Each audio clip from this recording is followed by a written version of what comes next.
Welcoming you back to crypto's juiciest news, baby dolls. Did I not tell you it's crime season, all right? It's so much crime infestations going on here. We have Justin Sun getting his tokens disabled from the Trump family. What's the dispute going on there? We got Chumley, crowd favorite, accumulating more Ethereum. We're going to go through some Ripple stuff. No one really cares because it's Ripple expanding to Africa to get like literally about $3.50 of GDP. We also have Ukraine. What are they going to be talking about? Cryptocurrency legalities and other things. And how much did Grant Cardone sell his mansion for? And did he use all of it to buy Bitcoin? Yes, he did, but we'll speak more about that coming your way shortly, friends. First up, BTC on the monthly candle. We are now in Rectember. It's still a green candle. That's because August was poopy. But there's nothing really to get concerned about. So we are moving along, friends, moving along. If I just get a trend line as well, and you just see this, like, Bitcoin has just been trending up and to the right. It has not done its big parabolic move. So if you want to look at it, let's say we're back here, back in 2020, 2019. If you looked at Bitcoin doing that, you're like, wow, everything seems to be going okay. The problem is it never just completely goes okay. It's kind of funny. If I extend that line all the way out, it's kind of like roughly where we'd be. But look what we end up doing, right? We end up doing this massive expansion, okay? And then we go sideways, and then we actually go under the trend line, right? So that's could be what's on our agenda. We just don't know when we're going to deviate above the trend. That's what it comes down to. So you never know, friends. We might actually start to do something like, whoop, you know, maybe that's what happens. And then later on, so let's just draw this trend line over in the future. Maybe it's something like that. And then what ends up happening is you go, no, it's a scam, it's a scam. And then maybe by 2028, something happens like that, right? Maybe.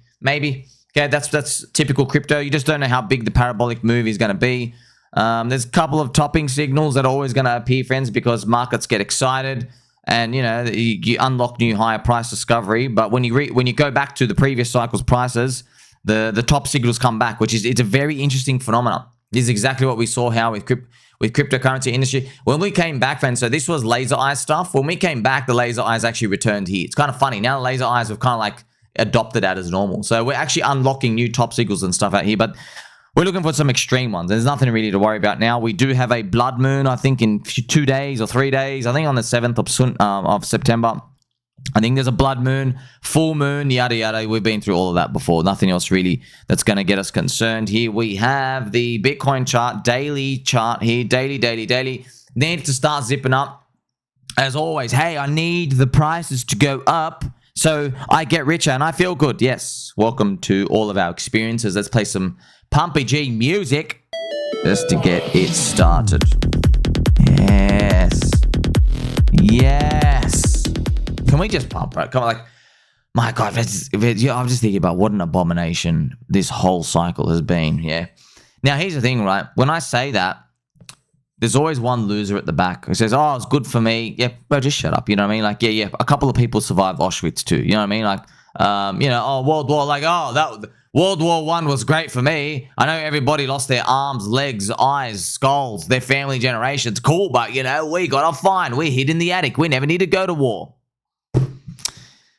Yeah, you know, friends, I don't agree with dictators sometimes with how they run countries, but I understand. This is the weekly chart of BTC. It actually comes back to the 21 EMA hanging around here. Yeah, you do have some Cope. Ben Copen believes you're all going home. Everyone believes we're all going home, whatever, so we'll see what happens. And as well, I've got to touch on something else, friends. Touching very lightly. Many people, like, I'm going to repeat to you again for the 50,000th time. People who think they're doing well, they're in Bitcoin and they're in soy. So what they've done is the Bitcoin people, everyone's got at least 50% Bitcoin allocation, right? At least 50%. So they all think literally Bitcoin's going parabolic. They're all selling like geniuses and they walk away. Okay? There's a problem. There's a problem, friends. The Bitcoin Treasuries, they are a proxy way to get into Bitcoin. It's turbo leverage Bitcoin. All right. And the problem is we've run out of demand big time. You can actually see it by the MicroStrategy Bitcoin ratio, MSTR-BTC. Okay, huge stalling out here. Now, of course, it's flipped red on the weekly strip chain, but this thing is highly volatile. It is possible. It could always come back for another stab and do something like that. You just don't know, right? I use this as a key indicator, right? It's a key indicator. People love Bitcoin, want to participate. They will seek stuff like that. A lot of people disagree when it comes to that. But yeah, of course they're going to disagree because they just want their coins to just literally go up only forever and everything to be sweet. But, you know, I mean, like, this funny, the onus is on them to tell me this time is different and to show me this time is different, because in every single cycle, you've seen what happens. Even if it happens in gold, happens in stocks. When the big spears slow down, they start to rotate, right? You get big things that are flushing around out there in the world. Now, I've got to show you the racist Russell 2000 again, fans. Pretty much all our eyes every day, we're going to be watching the racist Russell 2000. The racist Russell 2000 is the final index of America that has not broken its all-time high. It is a representation of US shitcoins. So it's their small caps. And small caps, I think in the Russell 2000, 50% of the stocks in the index are not profitable. Yeah, so there's 2,000 companies, 1,000 don't even make money. Why is it there? People got to punt, baby. People got to punt. Got to get some of that moolah. We got to do some punting. So the Russell 2000, it's a representation of the business cycle, because if people get really optimistic about the future, they look at these unprofitable companies and they say, you know what?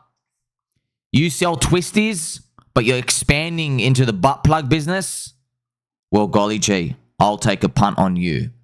Let me buy your shares. That's effectively it. A lot of these companies, you know, trying new things, or they're just like, it can't get really profitable. People are willing to take on more risk in the future.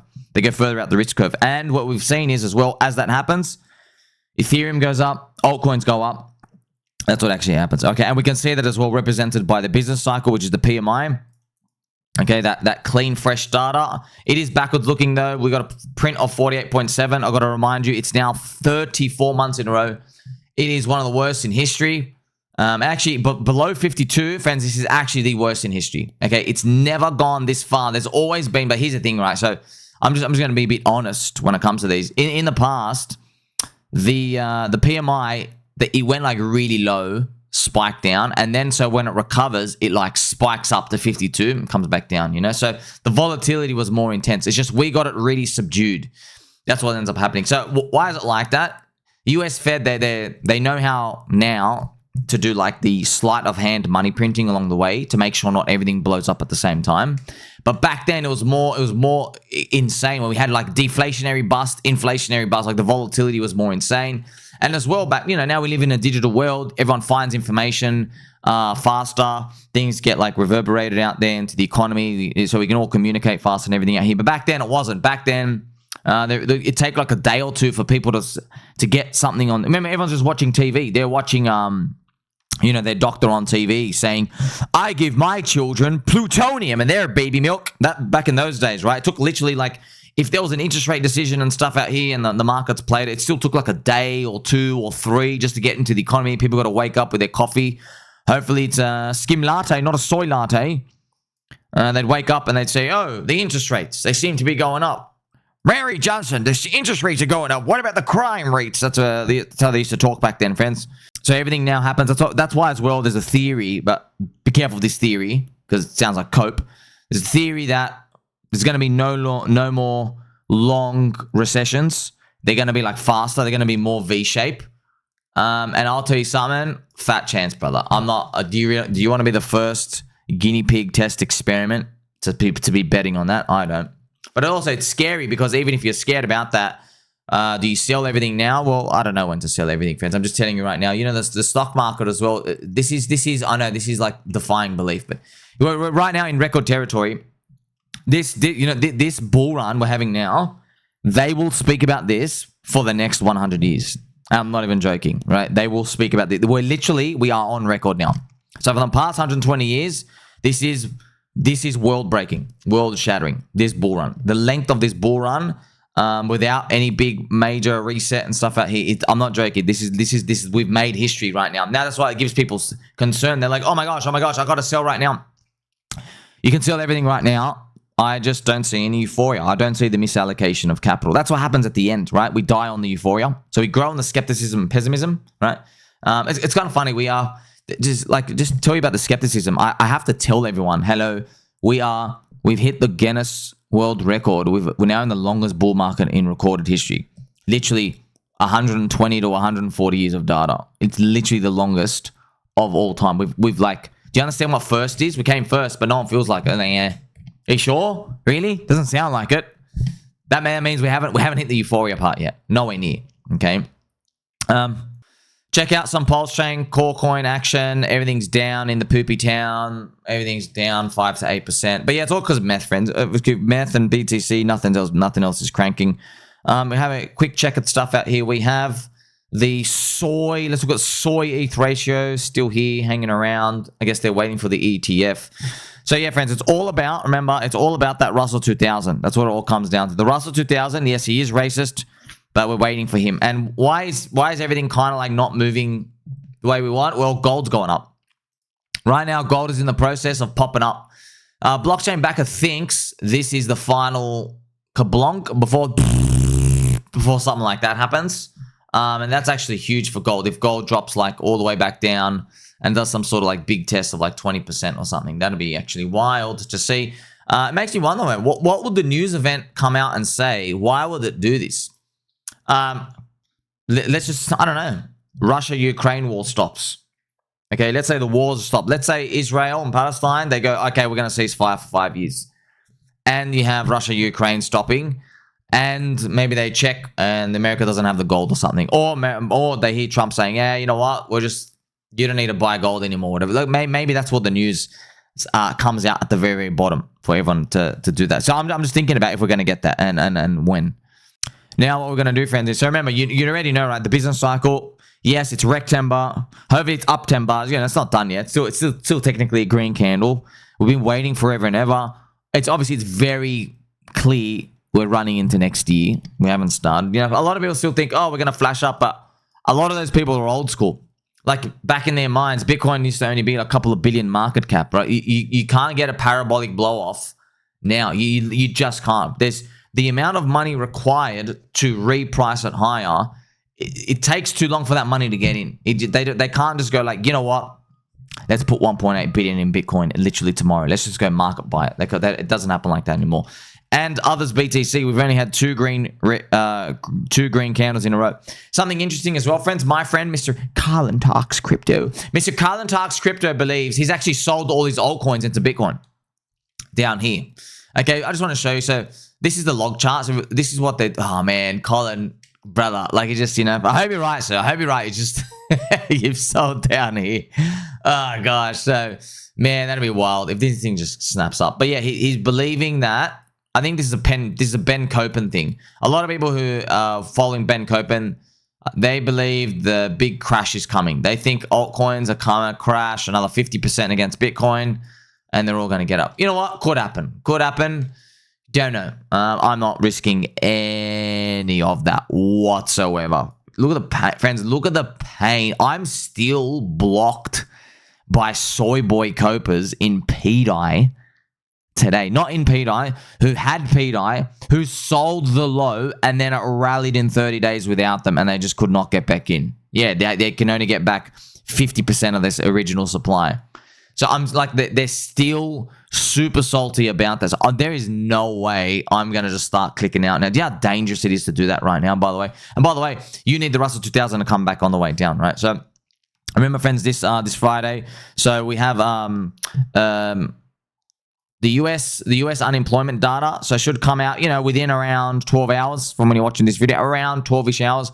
The US unemployment, let's actually check what they're expecting. Remember, you're going to have to take my word on this, just because I'm here 24/7. It's Gutsy Feely. Gutsy Feely, she told me that she signed on a dotted line, officer, right? And everything's recorded. Don't believe her lies. That type of gutsy, touchy-feely stuff. I feel like bad unemployment is going to pump the markets because everyone starts to get the stimulus. Okay. Now, this is the unemployment rate expectations. They're expecting 4.3. Do you see it on the right-hand side? 4.3. And I got a feeling if that ticks up to like 4.5, then the market's going to go, you know what? We don't actually need 2 or 3 cuts. We might need 4 cuts, right? And then that's what it must. And then we get that final sugar rush as we build into the next couple of months. And then maybe we do get the fable recession finally comes, which we don't want to happen at all. It's just, you friends, what's actually, look, have you noticed in most first world countries, immigration's through the roof? Why is that? Well, the economies, like a lot of these extremes of each economy, they're running out of steam, right? Because you're late in the cycle. So when you're late in the cycle, what people tend to do is they don't have a lot of the capital, right? That they don't have a lot of the capital that they initially started with to deploy. So they start doing leverage. Now, economies, politicians, right? They also leverage, right? So what do? To keep the GDP numbers up, to keep the numbers up, quite the numbers, they start thrashing in the immigrants as well, okay? Whether it's the you-know-who, the notices or whatever, I don't know. Like, I don't have all the answers, okay? Obviously, there are a lot of, incriminating things, but it doesn't really matter. Just look at the numbers, okay? So they need GDP up. If they don't get these people up, we're going down to the poopy town, okay? So they keep just thrashing in these immigrants. The problem is, when the economy cracks, not if, when there's a slowdown, it's just cycles of life, okay? All these third world people you imported, guess what they're doing now, okay? Touching girls up at train stations, stealing the hubcaps from your car, breaking into your home, stealing the oranges from your fridge, okay? Which is the heinous crime. Heinous crime. So that's what ends up happening. We haven't seen that though yet. We haven't seen that yet because the bull market has been going on forever. They haven't had like this reset. So yes, am I sweating bullets because we are in crypto and we're like the end of the cycle type of thrashing euphoria? Yes, I am sweating bullets, but that means we're in a bull market still, because we're growing on the skepticism and paranoia, aren't we? Yeah. When I'm actually saying, you know what? AI is going to be fine. Everything's going to be great. Robo-taxi's finally here. Then it's all over. Okay, well, we'll see. Now, cracking on with some news, friends. So you'll see this all over today. This came out just a few hours ago.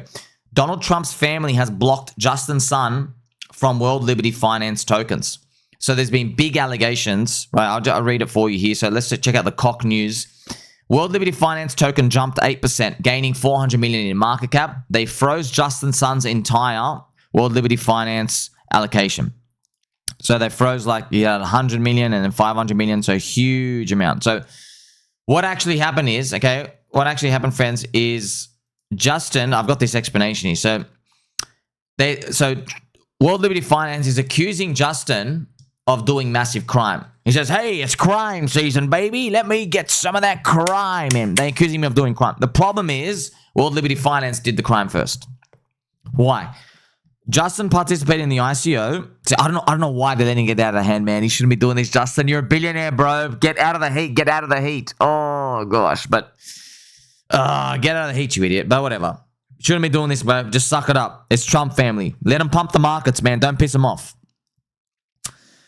Oh, well. So he participated in the ICO. He put in 40 million. The terms of the tokens were written in the contract.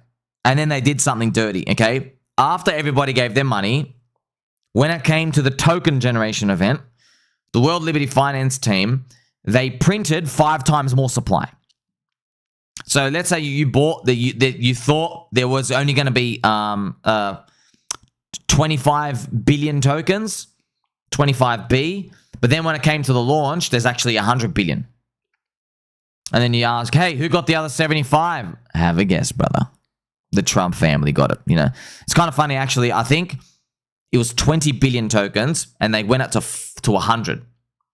Okay, so Trump family got 75, and I think 5 just goes to the team. Which is a crap load. Still, you know what I mean? 5 billion tokens, right? So Trump family have already sold 25% of their stash, right? So they sold a quarter. So yeah, 25%, 25 units out of 100. They've already sold their stash. And I think they sold it to late stage ICO buyers and stuff or whatever. So what did Justin do, friends? Justin starts selling, but the allegation, I guess, is, he saw that they minted all the tokens and they're starting to dump. So he's like, I'm dumping. But it's interesting. What did he do, friend? This is why it becomes spicy. Justin's son has an exchange, HTX. Hobby. No, it's not called Hobby. It's just, is it HTX? Is that Hobby, friends? Yeah.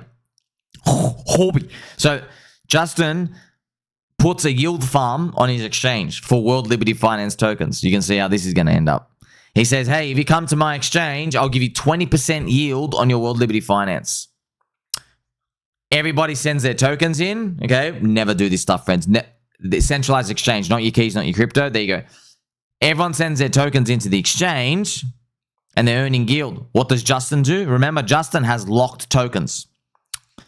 Justin uses, that's what the allegation is. All the customers who put their tokens in, Justin used the market maker or whatever. He has sold all the customers' tokens. He's basically gone on market maker. He's like, you know what, Wintermute, whatever the other scammers, and they've gone to every exchange and they hit all the futures and they've sold it all. Well, I don't know how much, but they've sold a lot. It's been an allegation of dumping millions, right?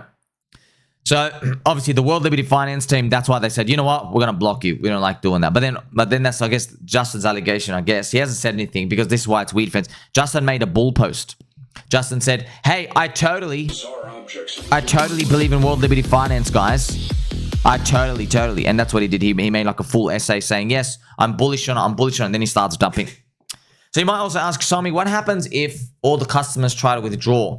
Well, they can't. I don't know how all the exchange customers can withdraw. They just pause it. So technically, you haven't lost your tokens if you're on the exchange. The thing is, you will get Justin's unlocked tokens. But World Liberty Finance just like disabled it all. Yeah, they just disabled it all. So we'll see how that all plays out later on. I have all the story and stuff out here. So thank you to this gentleman here, anonymous user. Just has one view, one like. I was his only like of his message. He explains all of it. So yeah, friends, all this crime season going back and forth. Now, us as experienced crypto veterans, yeah, makes us a bit nervous. This is like exhaustion, crime, end of times, end of cycle things where everyone goes, ugh, this is looking really ugly. But I'm still going to believe it's a believer cycle. And look, friends, we still haven't seen the BitConnect Ponzi, man. There's going to have to be some sort, someone's have to come back. BitConnect. Hell, I'll get on the microphone. You know what I mean? I'll do it for free. We just, we got to bring him back that spirit where we all know that something's a Ponzi and that for some reason just keeps running up. That's how we know it's basically going to be game over soon. Now, cracking on. Tom Lee, crowd favorite, baby dolls. Tom Lee, got to remind you, Tom Lee added 14,600 Ethereum. Tom Lee, $60,000 Ethereum target. It is funny. Why? Because it's the same multiple as the $1 million Bitcoin target. So why is everybody saying impossible, impossible?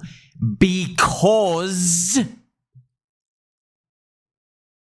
they're overly exposed to the Bitcoin. That's why.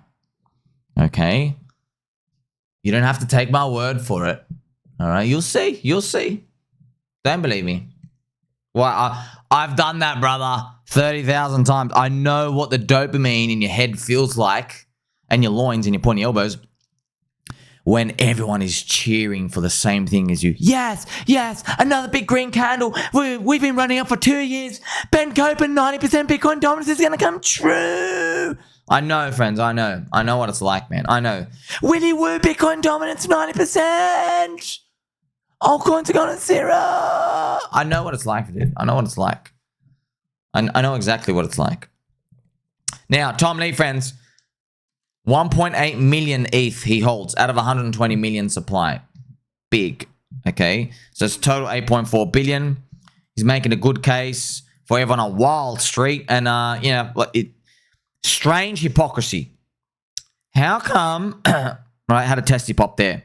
How come for 1.5 years, all I heard from mainstream KOLs, all I heard them say was Ethereum is dog shit because don't mid-curve it. Because BlackRock's buying Bitcoin. They don't want to touch Ethereum. It's trash. Wall Street, the Wall Street guys are here for the Bitcoin. I just heard that for 1.5 years. Okay. Tom Lee literally comes out, flops out his buy order, starts buying over 1 million Ethereum, gets it off Wintermute. Evil market manipulator scammers. And as soon as he buys it, by the way, friends, a lot of you are wondering how that works. He uses multiples. That's what you do, right? When you're a big gargantuan whale, because Wintermute, piece of shit, subhuman field scammers. So you don't go to say to them, go, hey, I want 1 million ETH. What do? Is you get like 10 different brokers, and you know, Tom Lee won't even reveal how he does it. Yeah, doesn't want to reveal, but he uses different brokers, different exchanges, different phone calls, and they don't know it's all him. You know what I mean? That's how Warren Buffett does it. Okay, because they'll just front run you and they'll give you like way worse deals. Yeah. So as soon as he bought the Ethereum supply for Wintermute, Ethereum flashed from 3,200. After he was done buying, it repriced up to 4,900. Just to show you how much of an evil piece of trash scammers they are. And friends, by the way, you've seen World Liberty Finance as well. They're accusing Justin of using all the exchanges, friends. They all liquidate. They're all using market. Like, we know what they all do. They're all the cause of the volatility. You know, it is what it is. If you sit there, if you're doing leverage, okay, you put yourself up to this risk. So Tom Lee obviously comes out and he says, you know, I'm talking to Wall Street 18 times a day, and I'm on TV 5 times a day. I got an interview literally every second hour. They all want Ethereum. I'm buying Ethereum. Don't mid-curve it. He's literally saying it. And so what does every Bitcoin maxi and Soylana maxi and Bitcoin soy maxi, right? Soy BTC. What do they start saying? La, la, la, can't hear you. Ethereum is going to 0. I'm a mid-curve. Complete hypocrisy. Do you understand what you sound? They don't remember what they were saying for a year and a half. I know, because I was in this squeaky chair and I was reporting it here for you. Okay, every day they're like, don't be mid-curve, follow Wall Street. Okay, Wall Street's saying to buy Ethereum now. You going to do it? No. Why? Because they sold the low. They've sold the low and they're balls deep in soy. And they're in the disbelief part. They're like, no, because if they get in now and then ETH-BTC goes down, they'll never forgive themselves. Okay, so that basically what it tells me is ETH-BTC is still too low. You know what I mean? You like, because they have so much terror of Udi coming out and writing another essay. Kind of tells me ETH-BTC has to go up to like 0.055, and then we'll do the next battling of soy boys there. Now, friends, I've got to throw this out here for you. So I think this is why I think it's still a bull market, friends. Donald Trump posted a pencil neck. Have a listen. He actually posted this. Real Donald Trump. Anyone who stands up to the president, anyone who criticizes the president, anyone who says anything adverse to the president's interests gets the full weight of the federal government brought down on them. Friends, I don't know who that guy is. That guy Adam Schiff? Because, friends, this is the funniest part. When Donald Trump was read in about the non-human intelligence and the Nordics and how they've helped US with some technology and they're watching humanity and stuff, okay, he was actually read into the program. They said, hey, Mr. President, non-human intelligence are real. We've had a program with them in America for a long time. Some of them like walk among us just to like keep on track of population. We're not alone, okay? But when Donald Trump heard that, one of the guys he leaked, he says the first thing Donald Trump says, he goes, basically, yeah, I totally believe that. He goes, yeah, this Adam Schiff guy, he's one of those aliens. Okay, this is the guy, friends. He actually posted a pencil neck. Anyone who stands up to the president, anyone who criticizes. You gotta love it, man. It's just this is the president, man. Like, it's just, oh gosh, I'm telling you, man, the power of memes, the power. Oh my god, and it's an actual pencil neck. It's so when I call you pencil neck noodle arm, oh my gosh, man, this is gold. It's just, you know, it doesn't feel like it's the end. When I see that, it balances me out the other way. I go, man, this is the bull market spirit, man. Now, continuing on, friends. So ETF inflows for Bitcoin were 10 times higher than Ethereum again. So Bitcoin had 300 million, BTC, Ethereum 38 million. But ETH-BTC is still 0.039. So the conclusion, this means the weak hand scum are still buying Bitcoin only, and they're going to get wrecked as they try to fight the price action. Remember, friends, I already just showed you the MicroStrategy to Bitcoin ratio. We can actually go to BitcoinTreasuries.net now, and we can actually see the NAV is at 1.327. You know, friends, this MNAV yeah, it's gonna trap so many people, man. And like you and I, we're not part of it because like this is one of those things where this is like what NFTs were like back in 2021. Like you and I, we're watching this nav bubble appear, and we're like, man, I don't like it. And you're just watching it go up and up and up and up, and then it stops. Obviously, it's stopped now, and then it's gonna go down. And like you're gonna watch it, like, man, obviously, like, what did you guys think was gonna happen? All these companies find ways to act as leverage on BTC. You're literally sexually confused altcoiners. Well, this is what happens, friends. But you're not meant to be in every single, bubble or anything like that, right? It's having the vision first. It's most important, right? Let's go. By the way, what I mean by having the vision, it means buying low, which means if you think it's low now, it means you think it can be expensive in the future. Okay. Ripple expands RLUSD stablecoin to African companies, potentially boosting their market cap by about $3.50. So remember the funniest part, friends. The community is the asset, not the code. Ripple's RLUSD, it's on Ethereum. Just showing you, like, because no one uses the XRP chain. It's all on ETH. So just kind of showing you that you don't need all this tech stuff, dude. Tech's cool and everything, and it pushes everyone forward. Yeah, but the better your tech is, the more someone else copies it. Look at the Uniswap formula. You know what I mean? So just keep that in mind when it comes to looking at Soylana and these transaction per second claims. Businesses have reinvested 22% of profits into Bitcoin. So there's this survey done across all these industries, and their average is 22%. Okay, 22% share of profits invested by River business clients. Interesting. So I don't know how many they surveyed, but yeah, it is quite interesting. That's about what they do. They take about a fifth, and it kind of makes sense because most people, because if you're doing Bitcoin now, you probably love it a lot. Right, you really love it. So, but on average, people save about 10%. Yeah, it doesn't even matter what your income is. So, someone who earns $50,000 a year, or $500,000 a year, or $1 million a year, the average person they save around 10% in USD per year. They save about 10%. But you might say, but how is that true if people have all these financial problems? Well, people don't have a problem with saving, friends. Did you know that? Most people don't. Most people save. They have a problem with estimating inflation because it goes exponential over time. And the government lies. But I bet even if the government told you the truth, people wouldn't estimate it properly. Yeah, that's the actual kicker.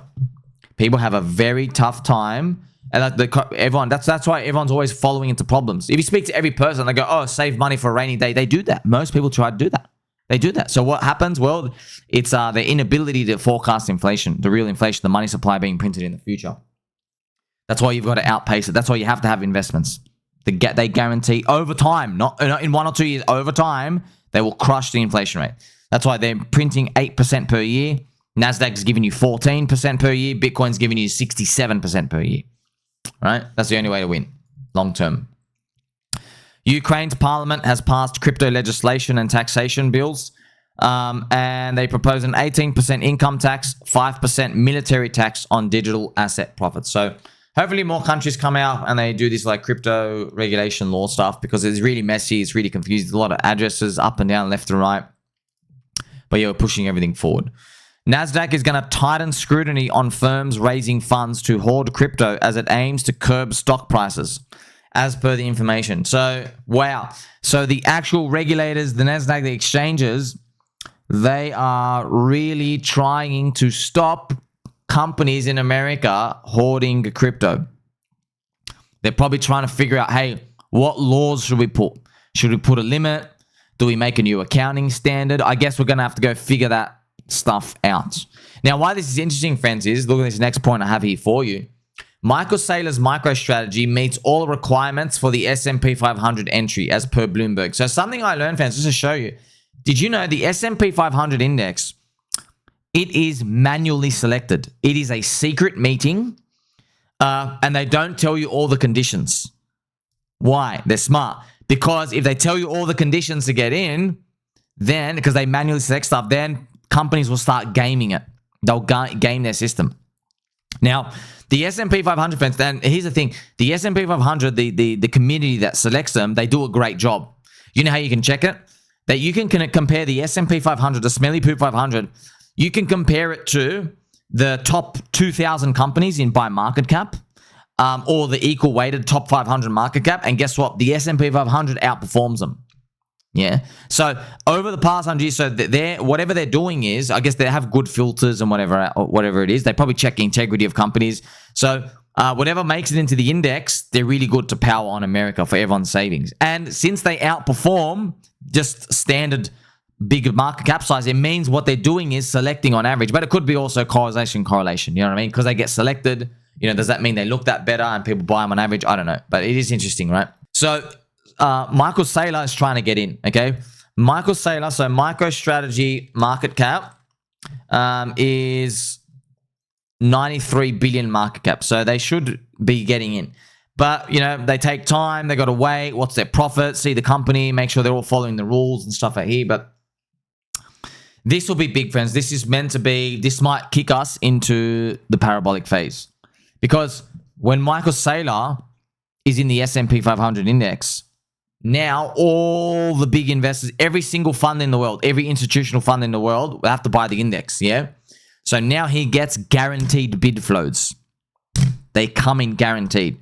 Do you know, friends, in America, for example, I think, no, maybe not America, maybe the whole world, I think it is every month, I think it's $60 billion DCAs buys the S&P 500. I think that's how much comes in. 60 billion with a B. Right? It's huge. That's how much flows come in. You know, there's people buying and selling, new money coming in. And that's because everyone's working, 401k, superannuations all around the world, and everyone's just DCAing and throwing it in. So that's why it's important, you know, if you're in that index, once you get in, you get like this boost effect.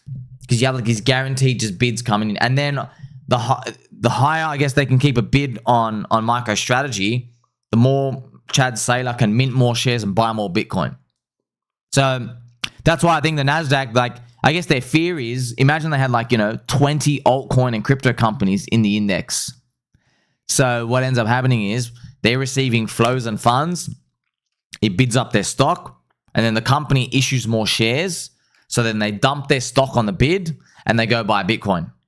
Yeah. So effectively everyone in America is DCA buying Bitcoin. Do you see what happens? So that it sounds like, oh, this is a great magic trick. Yeah, it's a great magic trick to get us to euphoric prices. It's going to be seen as nuclear holocaust hell in the bear.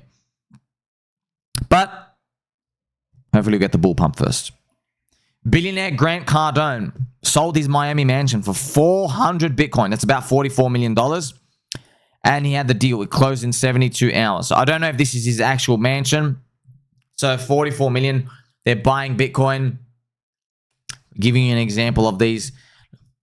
Look, friends, I know how it's going to all end, man. Friends, I already know, man. If I can see myself making bear market videos and just calling them all out. You're a bitch! You said you'd never sell! I can see myself doing that. But we're not at the high prices yet. Right now, we're still following the trend line. That's great. Also, please be careful of rugs. Sahil, he's the Indian dude from Dubai, who's just rugs constant coins. He goes, I don't look at deals below 1 million, 1 million for rugging pretty much. And all these coins at 5K market cap, 30K, just literally rugs. I mean, you're wondering, who's buying all these rugs, dude? You know what I mean?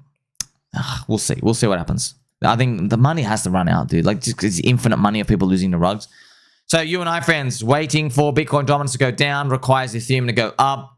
Remember, we've got the US data. Let's see how that comes out. Might be good, might be bad, whatever. Okay, either way, we're stuck holding. Like, subscribe, belly button, all. Catch you in the next one.